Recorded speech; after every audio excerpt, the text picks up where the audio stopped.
अस्सलाम वालेकुम 9th class, कैसे हैं आप सब। तो टॉपिक स्टार्ट करते हैं हमारा आज का। हम लोग मलेरिया को ही लेके चल रहे थे as an example of biological problem. जो हमारा पिछला टॉपिक था उसमें हम लोगों ने पढ़ा था कि मलेरिया की रीज़न क्या है, कौन सा ऑर्गेनिज़म है। स्पेशली हमने माइक्रो ऑर्गेनिज़म कहा कि कौन सा माइक्रो ऑर्गेनिज़म है जो कि मलेरिया को कॉज कर रहा है। तो आज का टॉपिक जो हमारा है, how plasmodium gets into the blood of man, कि प्लाज्मोडियम जो है वो ह्यूमन बीइंग में कैसे आता है। अगर एक बंदा है उसको मलेरिया है और प्लाज्मोडियम की वजह से है तो प्लाज्मोडियम उसके ब्लड में कैसे आएगा।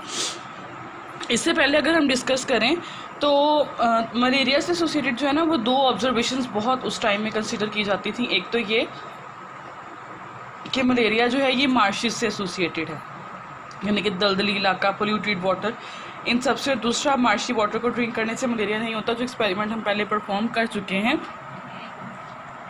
अच्छा, फिर यहाँ से ये चीज़ तो कंफर्म हो गई कि प्लाज्मोडियम जो है ये मार्शी वाटर में नहीं है, बल्कि किसी ऐसी चीज़ से आ रहा है जो कि मार्शिस से आ रही है, या जो वो ऐसी कोई चीज़ जो मार्शिस से इसको लेके आ रही है। इस चीज़ को मद्देनज़र रखते हुए एक साइंटिस्ट था A.F.A. किंग, ठीक है। A.F.A. किंग एक साइंटिस्ट था जिसने ऑब्जर्वेशंस दी थी। ये आपका शॉर्ट क्वेश्चन है, बहुत इंपॉर्टेंट शॉर्ट क्वेश्चन आपको पेपर में आता होता है कि write down the observations of A.F.A. King. A.F.A. King की ऑब्जर्वेशंस राइट करें।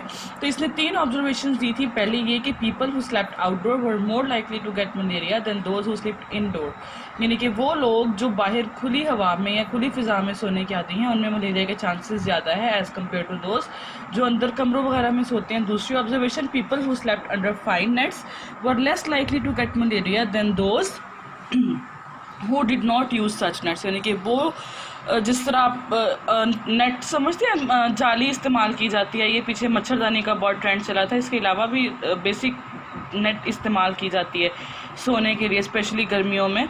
तो उसने कहा कि जी जो लोग नेट यूज़ करते हैं उनमें मलेरिया के चांसेस कम है। और तीसरी ऑब्जर्वेशन ये देखी गई कि वो लोग जो स्मोकी फायर यानी कि धुएं के करीब सोने के आदी हैं उनमें भी मलेरिया के चांसेस कम है। आपने देखा होगा कि अभी भी जो जहाँ मेन बुजुर्ग गाँव से रिलेटेड जिनके घरों में हैं तो वहाँ पे जो है ना वो धूनी जिसको हम कहते हैं कि पत्ते जला के तो पूरे घर में उसको घुमाया जाता है और वो इस तरह से, या टायर जलाए जाते हैं, तो ये एक चीज़ यूज़ की जाती है।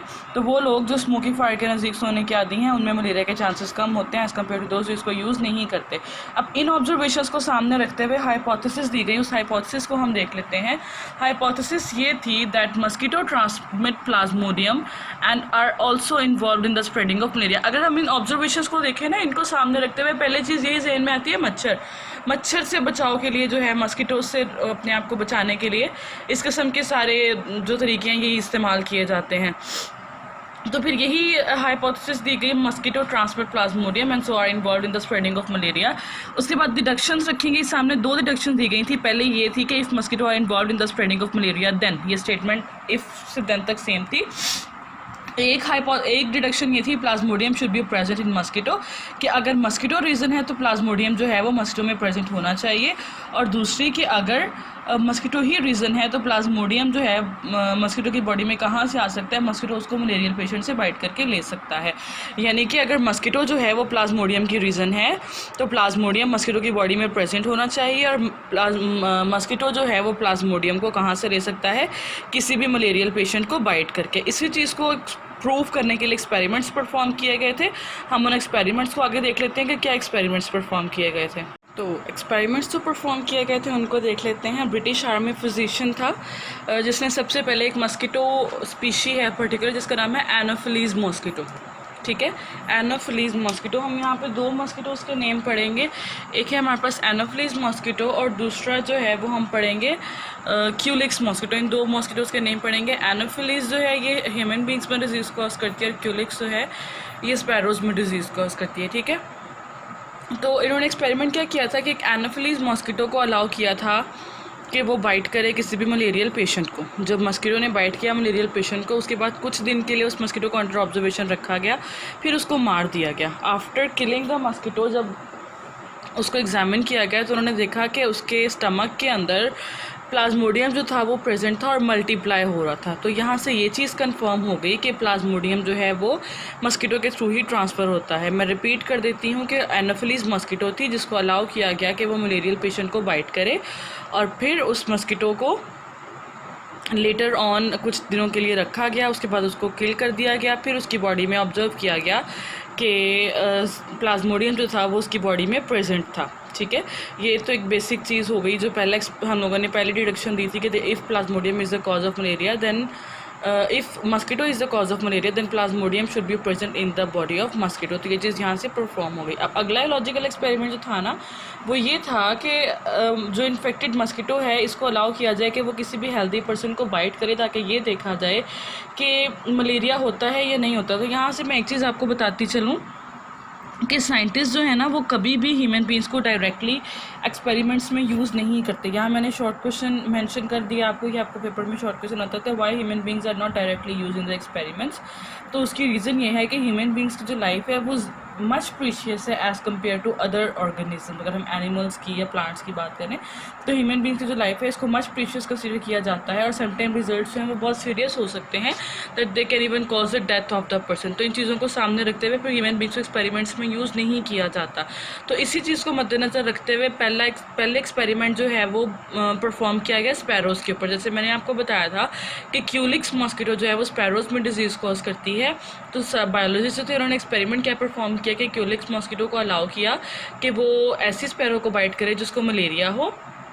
उसके बाद उसको कुछ दिनों के लिए अंडर ऑब्जर्वेशन रखा गया, बहुत सारी मॉस्किटोज़ को किल कर दिया गया और देखा गया कि उनकी बॉडी में प्लाज्मोडियम जो है वो प्रेजेंट था। और फिर उसके बाद उनमें से एक पर्टिकुलर जो उनमें से मतलब अलाउ किया गया क्यूलिक्स मॉस्किटो को कि वो एक हेल्दी स्पैरो को बाइट करे। जब उसने हेल्दी स्पैरो को बाइट किया तो उन्होंने देखा कि उस स्पैरो को मलेरिया हो गया था, स्पैरो को मलेरिया हो गया। तो यहाँ से ये चीज़ कंफर्म हो गई कि मस्कीटो जो है यही प्लाज्मोडियम को स्प्रेड करने की रीज़न है। और दूसरी चीज़ भी कि मस्कीटो जो है वो किस तरह से इसको लेता है किसी भी हेल्दी पर्सन को बाइट करके, किसी भी मलेरियल पेशेंट को बाइट करके कि मलेरियल पेशेंट को बाइट किया तो उससे मतलब प्लाज्मोडियम जो है वो मस्कीटो की बॉडी में आ गया। फिर वो जब आके जाकर किसी और पर्सन को बाइट करता है तो प्लाज्मोडियम ट्रांसफ़र हो जाता है।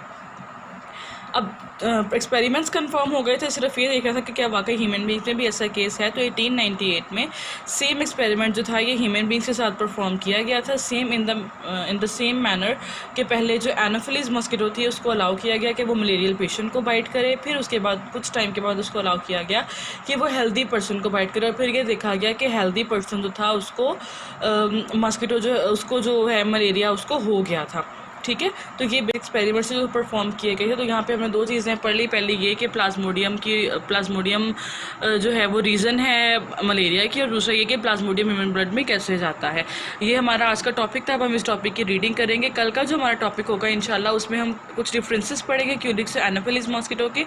इसके अलावा कुछ एक दो आपके शॉर्ट क्वेश्चन और साथ में एक एडिशनल एक कंसेप्चुअल स्केच मैं आपको देना चाह रही हूँ जो एक मलेरिया के बारे में है कि पूरा साइकिल मलेरियल साइकिल कैसे चलता है, किस तरह से मलेरिया जो है वो स्पैरो में जाता है, स्पैरो से फिर अगेन किसी हेल्दी पर्सन में, फिर उसमें मलेरिया किस तरह से होता है, फिर दोबारा मलेरिया स्पैरो तक किस तरह से मस्कीटो तक किस तरह से पहुंचता है, और क्या एक पूरा साइकिल है जिससे मलेरिया जो है वो आगे से आगे और आगे से आगे मस्कीटोज़ के थ्रू ट्रांसफ़र होता रहता है। इस चीज़ को हम इंशाल्लाह देखेंगे। अब हम रीडिंग कर लेते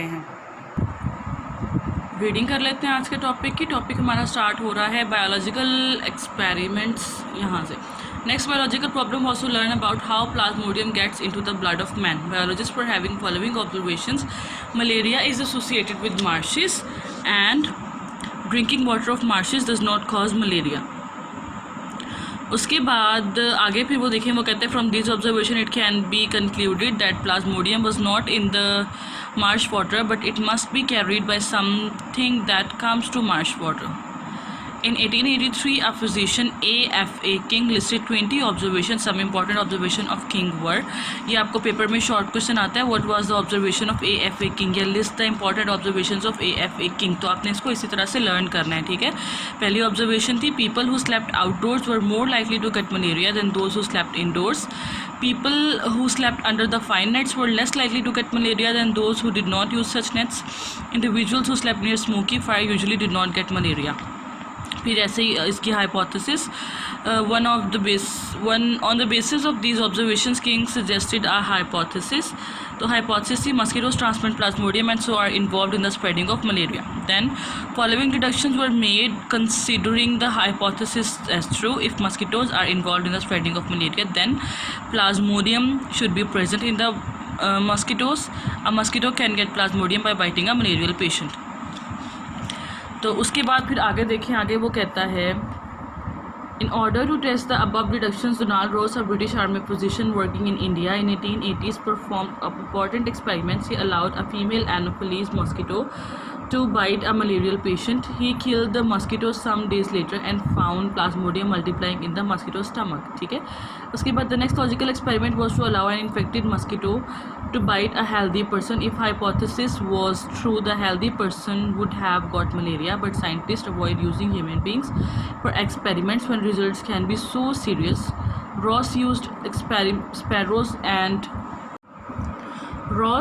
sparrow and redesigned his experiment. He allowed a female Culex mosquito to bite on the sparrow suffering from malaria. Some of the mosquitoes were killed and studied at various times. Ross found that Plasmodium multiplied in the wall of mosquito's stomach and then moved into mosquitoes' salivary glands.